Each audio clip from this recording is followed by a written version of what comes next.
Por otro lado, nosotros de nuestra consultora actuarial hemos corrido un modelo que ¿qué pasaría en el caso de que el precio del crudo se incremente paralelamente al precio del derivado? Cosa que no es así.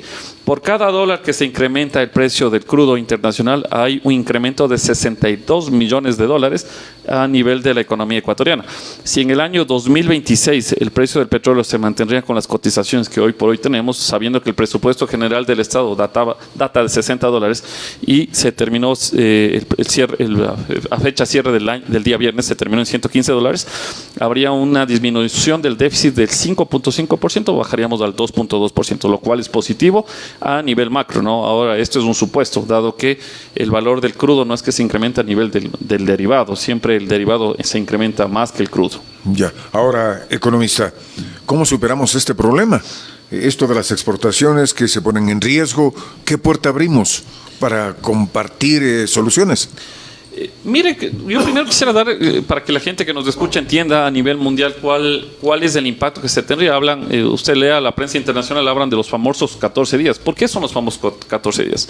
Porque el petróleo que se está produciendo en el Golfo Pérsico, hay grandes tanques de reserva que la mayor cantidad de plazo que pueden almacenar son 14 días. A partir del día 15 ya tendrían que dejar de explotar el petróleo. Entonces, si hoy ha llegado a cotizar en 115 dólares, si es que llega a pasar el día 15, donde ya no hay dónde almacenar, esto se va a disparar, ¿no? Yo tenía la anterior semana la oportunidad de debatir con alguien en televisión y me decía que el gran beneficiado es China y el gran perjudicado es Estados Unidos. Yo le decía que en ningún caso. ¿Por qué? Porque usted revise las cotizaciones de la bolsa de valores en el mundo, ¿no? El Nikkei japonés, contracción del 7.5%. Bolsa de Corea del Sur, contracción del 8.1%. El SCA de China, contracción del 2.3%. Mientras que usted vaya a ver algunas industrias americanas que producen armamento, se están disparando, se están volviendo ricos, ¿no? Y por lo más importante, que muchos países en el mundo ya ni siquiera el oro lo toman como reserva, porque al final la cotización del oro, en vez de dispararse el precio, ha venido a disminuir, sino que están tomando como reserva al propio dólar. Entonces, usted revisa a nivel mundial, son 13 trillones de reservas de moneda global, y el 57% es del dólar, y apenas el 1.4% es del yuan. Entonces, ¿qué está pasando en estos días? Que el dólar se está revalorizando, está tomando valor. Entonces, este 57% global, al revalorizarse, le está volviendo a Estados Unidos potente, más fuerte, ¿no? Además que le está transformando en un líder mundial, se está haciendo América grande otra vez, ¿no? Ahora, economista Naranjo, dejando un poquito la guerra a un lado y yendo ya a analizar el asunto con Colombia que tenemos en este momento, con fronteras cerradas, con rompimiento de relaciones, con amenazas de movilización en la frontera, y etcétera, etcétera. ¿Qué le está pasando? Al Ecuador estamos cercándonos nosotros mismos. Por un lado estamos en una lucha interna y externa contra el narcotráfico, contra las mafias criminales, y por otro lado nos estamos perjudicando a nuestra economía. A ver, ¿qué pasa con Colombia? Yo creo que la lectura que a Colombia debe darse, la relación con Colombia, más que económica, porque, a ver, cuando 1 más 1 es 2, ¿no? Con Colombia hay un déficit comercial para Ecuador, sin embargo, los ecuatorianos compramos insumos al país vecino. Obviamente hay una reducción de comercio tanto para Colombia y para Ecuador.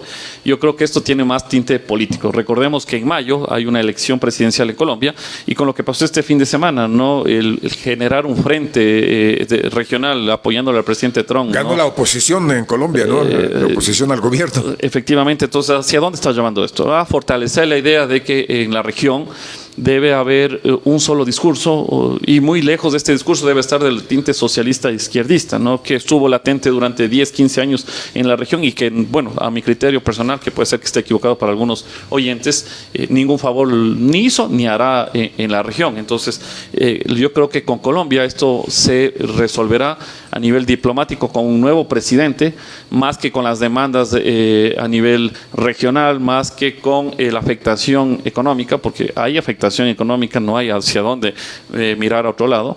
Sin embargo, esto es un tinte político, ¿no? Economista Naranjo, no dicen los expertos lo que le voy a preguntar, lo dice el pueblo, el público, la gente, en el diario recorrido. Esta lucha contra el crimen organizado, contra las mafias en el Ecuador, como que está perjudicando la falta de circulante en el país. Como se ha incautado tanto dinero, ya no circula la plata. Parece que mucha gente vivía del narcotráfico en el Ecuador. No hay plata, economista. Claro, mire que hay un dictamen en la Corte Constitucional donde usted revisa los antecedentes y hacia el año 2025 se estructuraban las zonas, por ejemplo, había la zona 5 que está Esmeraldas, esta parte de Guayas. Y en ello había una realidad que había mucho comercio con efectivo, ¿no? Sin embargo, el decir que esto va a afectar a la economía, bueno, es como decir, vea, yo soy rico pero con dinero ilícito, ¿no? Entonces, esto es en sí una campaña en torno a volverle al país, por un lado, va a haber una afectación por la cantidad de circulante, pero por el otro lado va a haber mejores condiciones de seguridad.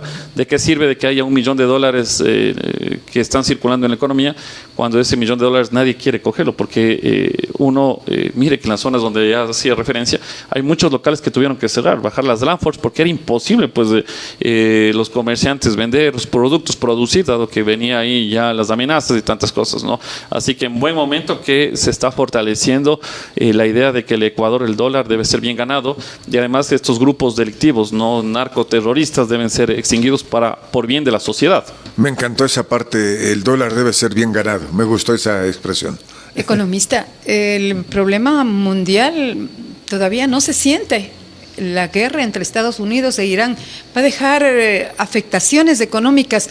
¿Qué pasa con Ecuador básicamente? Porque nosotros estamos haciendo reformas, estamos combatiendo el crimen y entonces nuestra economía, no podríamos decir, goza de estabilidad.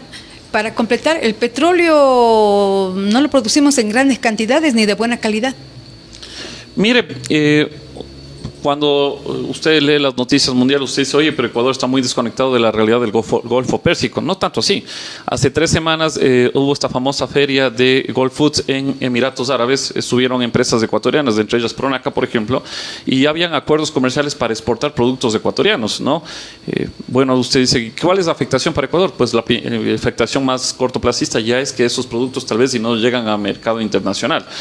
Productos no tradicionales. Por ejemplo, aquí hay una gran empresa ambateña que estaba también presente en Emiratos Árabes, está Galacorp, ¿no? Que iba a direccionar muchos productos, por ejemplo, el Sacha Incha, había un productor ambateño que iba a llegar a Emiratos Árabes y a la India, ya se había negociado.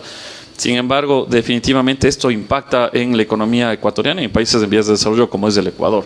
La otra medida es el precio del crudo, del petróleo. Mire que de seguir este desplazamiento por las bandas, hablan de que inclusive la gasolina súper podría llegar a los $5. Eso genera mucha conmoción social porque al final luego encarecen los productos, ¿no? Y el gobierno debería pensar en continuar con el subsidio, que es lo que más o menos se escucha. Es que bueno, cuando se presentan este tipo de acontecimientos para que no haya desplazamiento de precios, es que interviene el Estado para regular esto, ¿no? Mire que el Estado, bueno, esto ya es un poco de teología económica, se habla, el Estado está para intervenir cuando hay factores exógenos, como guerras, como factores catastróficos, entonces ahí tiene que intervenir el Estado para que no haya este tipo de afectaciones sociales. Lo único cierto es que nos afecta, ¿no? El incremento del precio del petróleo, porque tampoco es que elaboramos derivados y nos toca comprar. Claro, mire que yo hablaba muy puntualmente de lo que está pasando en los mercados internacionales, porque ya los mercados que tienen que ver con energía hay una contracción eminente, pero los mercados que están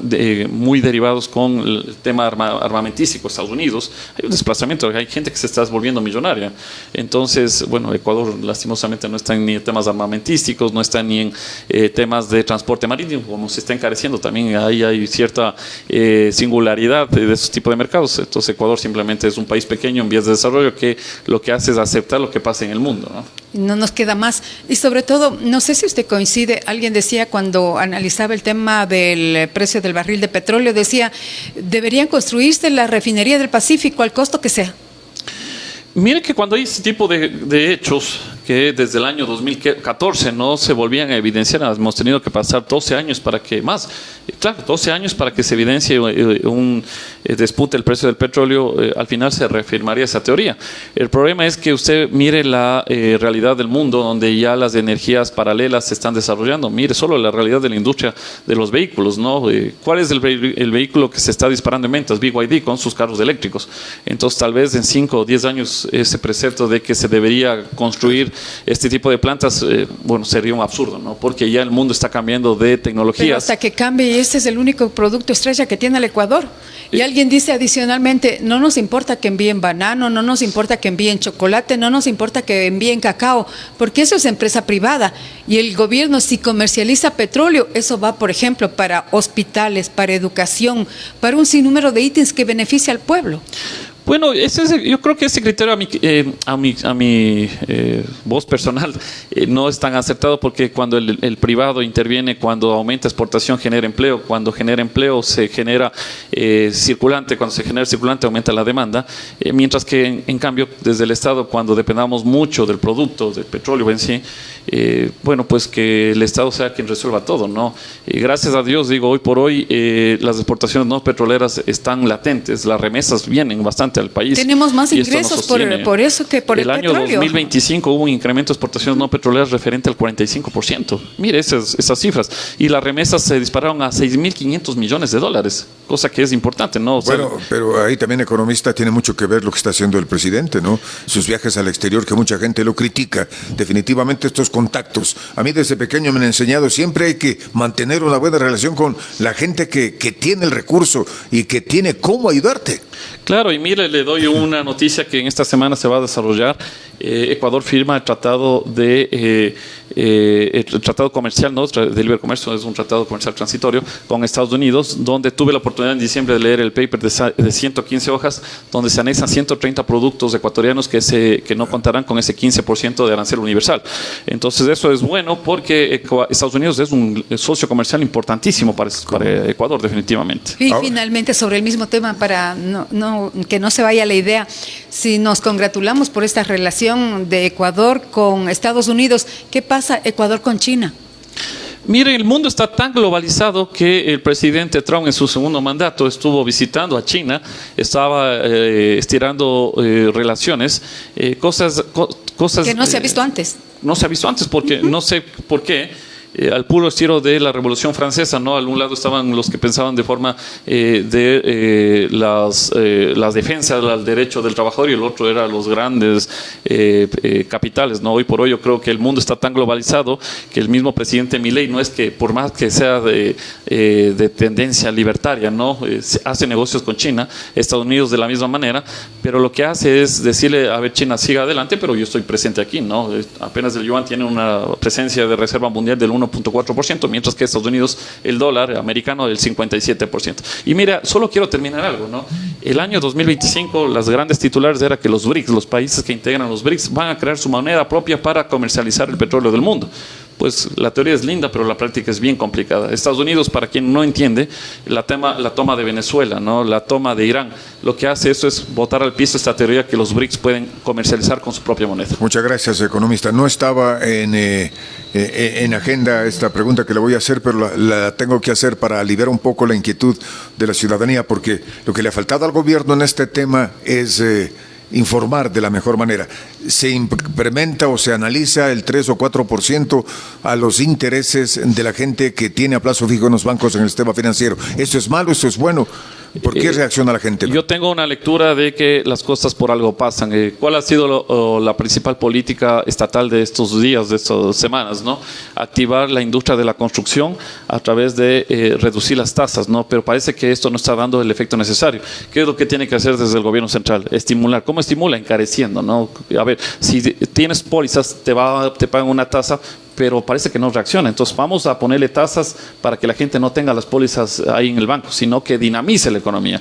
Y yo creo que una de las cosas que le hace falta al Ecuador es que la plata salga del banco y se riegue en la economía, aumente el circulante. Los bancos están llenos de dinero. Hay históricos que obviamente la gente prefiere tener la plata en pólizas. Antes la gente prefería poner su emprendimiento, poner capital de riesgo, y así es que se genera empleo. Así que mi lectura es que lo que se busca es impulsar la economía ecuatoriana en este año 2026 a través de la industria de la construcción, bajando las tasas y evitando que la gente ponga el dinero en pólizas, sino que dinamice la economía. Muchas gracias. El análisis del economista Juan Sebastián Naranjo. Ha sido un placer. Volveremos a invitarlo. Que pase bien. Cuídese mucho. Buen día.